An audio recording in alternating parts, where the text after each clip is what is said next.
John Lachs, welcome to Berlin. Very happy to be here. What about the conference? We are just after one day, the first day of conference with students and student seminars. What are your impressions about the Berlin edition of American European Values? Well, I thought the graduate students did extremely well. They are full of life, they're full of interesting ideas, they're full of the readiness to get on with it and make philosophy count. And that's wonderful.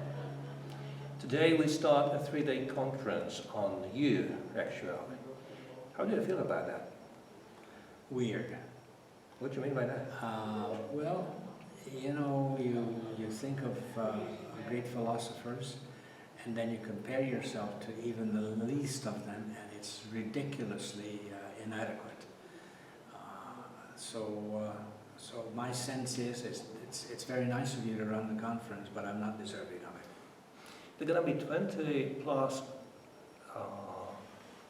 people talking about your philosophy, so I assume everybody has read some of your works, and there are going to be discussions about your ideas. You will listen to this, comment on this?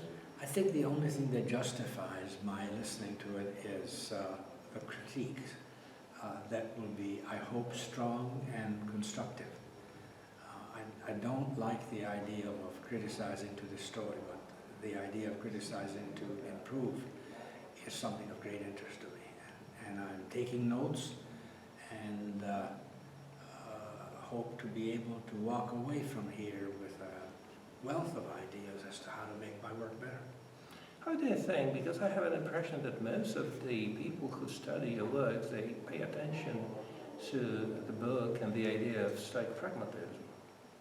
Is it your strongest idea of your philosophy? How do you think?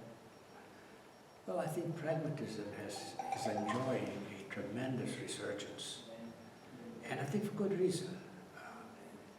The idea of making life better to the utmost of our ability, the idea that we are free to think any thoughts that would have the suitable consequence at the tail end.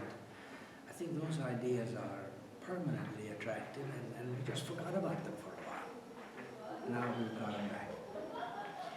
You are the biggest Santayana scholar, and very few people will talk about Santayana.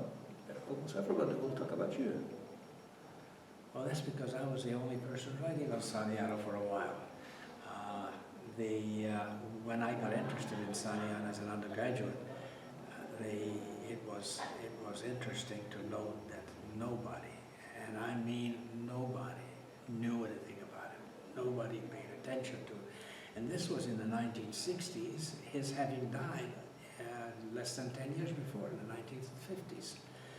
So it has given me immense pleasure to see him the subject of conferences and subject of books, even articles, interest by people like yourself. I think it's absolutely wonderful and well deserved by Santayana. John Lachs, thank you very much.